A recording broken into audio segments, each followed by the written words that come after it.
Bonjour tout le monde. Je vous présente la nouvelle stagiaire des Nouveaux Sentiers, Marie-Lou. Bonjour. Enchantée, ça va bien? Oui, toi? Oui. Bon, on va vous parler du trouble de la personnalité limite. Il existe plusieurs types de troubles de personnalité. Le plus connu est le trouble de personnalité limite. Les personnes atteintes de ce trouble, ils ont une peur extrême ou exagérée de perdre les liens avec leurs membres ou avec leur famille, leur entourage. Elles se sentent souvent rejetées, abandonnées par les autres. Ça crée souvent des conflits dans leurs relations sociales. Elles ont donc un grand besoin que les membres de l'entourage les encouragent et soient présents pour eux et leur prouvent leur importance dans leur relation. Les troubles de personnalité affectent la manière de penser et d'agir de personnes atteintes et perturbent Leurs émotions, leur comportement, leur image de soi et leur identité, leur relation avec les autres. Les symptômes du trouble de personnalité limite apparaissent généralement à l'adolescence ou au début de l'âge adulte. Bon, Signes et symptômes. les membres de l'entourage peuvent remarquer plusieurs signes du trouble de personnalité limite. Dans le fond, ces relations sont souvent instables ou il y a des conflits avec ses proches. Elles ont une image souvent négative d'elles-mêmes. Par exemple, elles ont tendance à se dénigrer, à se dévaloriser. Son humeur est changeante. Elle peut tant être de bonne humeur que tomber en 30 secondes à l'inverse, être en colère ou triste. Elles ont des poussées de colère. Par exemple, elles se fâchent contre des personnes qu'elles aiment sans le vouloir. Ils ont des attitudes hostiles ou rigides. Elle change souvent d'idée, par exemple. Elle modifie souvent ses objets de carrière ou de ses valeurs personnelles selon les personnes. Elle a de la difficulté à tolérer certaines émotions. Elle peut adopter des comportements impulsifs, déviants ou autodestructeurs. Par exemple, faire des dépenses exagérées, avoir des comportements sexuels à risque, s'automutiler. Elle exprime des idées suicidaires ou fait des menaces de suicide. La personne atteinte peut ressentir les symptômes du trouble de la personnalité limite à des degrés variables.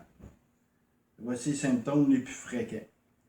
Peur d'être abandonné et rejeté par les autres. Difficulté à supporter la solitude.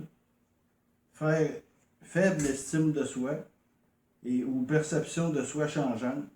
Par exemple, la personne peut à un moment de trouver extraordinaire et exceptionnel, puis juste après se sentir inutile et incompétent. Sentiment permanent de grand vide intérieur. Par exemple, la personne dit ne pas avoir de sentiment, de pensée ou de rêve, puis l'ennui. Des grandes sensibilités à la critique négative de la part des autres. Perte de contact avec la réalité et dans certaines circonstances, en particulier dans les situations extrêmement stressantes. La personne atteinte de troubles de personnalité limite peut en même temps avoir d'autres troubles mentaux ou d'autres problèmes. Troubles dépressifs, troubles anxieux, troubles bipolaires, troubles de l'alimentation. Quand consulté, si vous êtes atteint d'un trouble de la personnalité limite, vous pouvez avoir de la difficulté à reconnaître vos symptômes. N'entendez pas de ne plus être capable de faire vos activités habituelles pour consulter. Facteurs de risque. Le trouble de la personnalité limite n'a pas une cause unique. C'est souvent une combinaison de plusieurs facteurs qui entraînent le développement du trouble. Voici quelques-uns de ces facteurs. Des expériences pénibles vécues durant l'enfance, par exemple de la négligence, de l'abus physique, psychologique ou sexuel, des séparations ou des deuils survenus à un jeune âge, de graves problèmes d'attachement pouvant résulter par exemple d'un manque de continuité dans les sentiments de réconfort et de sécurité procurés par les parents durant l'enfance. C'est aussi héréditaire, un tempérament impulsif, une grande sensibilité aux émotions. Personnes à risque. Chez les adultes, plus de femmes que d'hommes sont atteintes du trouble de la personnalité limite. Préjugés. Les personnes atteintes du trouble de la personnalité limite sont souvent victimes de préjugés. La personne atteinte peut se comporter d'une façon très proche de ce qui est socialement acceptable. Les autres peuvent donc penser qu'elle pourrait changer en faisant un peu d'effort. L'entourage de la personne peut interpréter la persistance de certains comportements comme un manque de volonté de sa part, ce qui n'est pas le cas.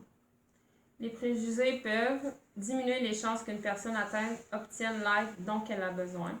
réduire son réseau de soutien social, diminuer sa confiance en soi. Par exemple, elle peut venir à croire qu'elle ne sera jamais acceptée dans la société. C'est tout. Merci beaucoup.